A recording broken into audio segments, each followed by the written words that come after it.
Liebe Landsleute, liebe Freunde und Menschen guten Willens. Mein Name ist Martik Gasparjan und ich bin der Leiter des Internationalen unabhängigen rechtlichen und wissenschaftlichen Zentrums der Expertise und der Auswertung der Reparationen und Restitutionen.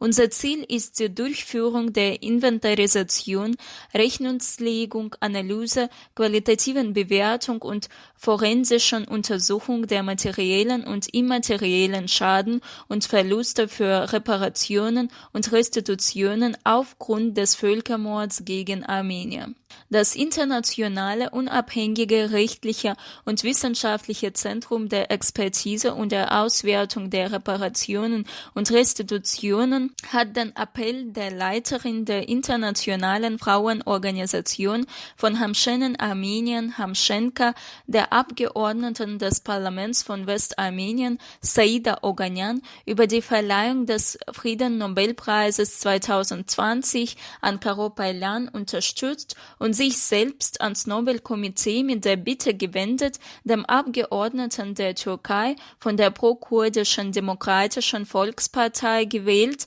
dem Menschen, der sein ganzes Leben dem Schutz der Rechte der ethnischen und religiösen Minderheiten der Türkei und der Region gewidmet, Karó Pajljan, den Friedennobelpreis 2020 für seinen Beitrag in den Schutz der Rechte der ethnischen und religiösen Minderheiten, der humanistischen Werte und Rechte, Gewährleistung der Rechtsstaatlichkeit, Verhinderung von Völkermord und Förderung von Frieden und Sicherheit in der Region zu übertragen. Karó Pajljan ist ein leidenschaftlicher Verteidiger der Menschenrechte und der grundlegenden internationalen Rechtsdokumente in seiner Region, solche wie die Allgemeine Erklärung der Menschenrechte, die Europäische Konvention der Menschenrechte und die Konvention über die Verhütung und Bestrafung des Völkermordes. Er ist ein hervorragender Träger demokratischer und humanistischer Werte, ein Kämpfer für Frieden und Sicherheit in der unruhigsten Region der Welt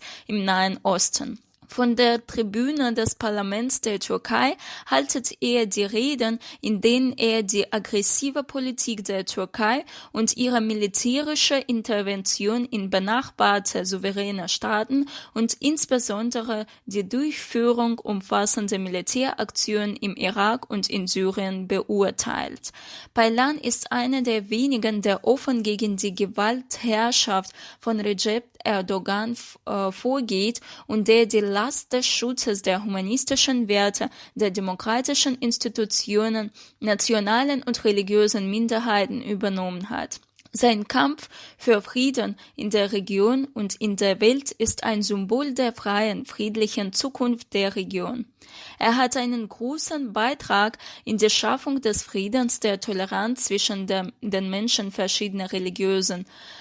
Zugehörigkeit geleistet und die positiven Ergebnisse seiner Arbeit sind schon jetzt in der türkischen Gesellschaft zu sehen. Karó Pajljans Aktivitäten finden unter Bedingungen statt, die eine echte Bedrohung für das Leben des Abgeordneten durch regierungsnahe nationalistische und extremistische Kräfte darstellen. Wir sind überzeugt, dass die positive Entscheidung des Nobelkomitees über die Verleihung des Friedennobelpreises an Karó Pajljan ermöglicht, dem Nahen Osten zu zeigen, dass die moderne Zivilisation die Helden unserer Zeit kennt und bereit ist, sie in ihrem Kampf für die bessere Zukunft neuer Generationen zu unterstützen. Weltbekannte Wissenschaftler und Experten der globalen Fachgemeinschaften des Internationalen unabhängigen rechtlichen wissenschaftlichen Zentrums der Expertise und der Auswertung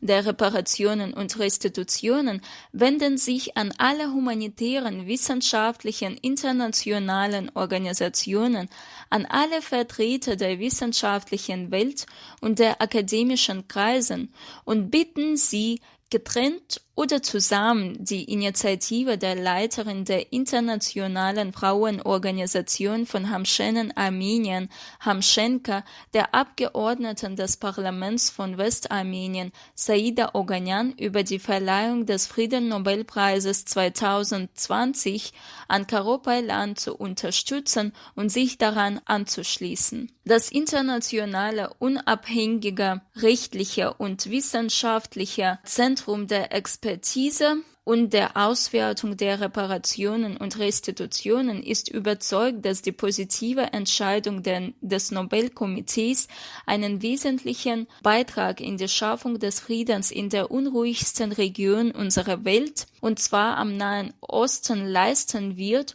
zum Frieden zwischen den Völkern dient und die Bedrohungen der modernen Welt in Bezug auf das kulturelle Erbe aller Völker der Welt verhindert. Danke.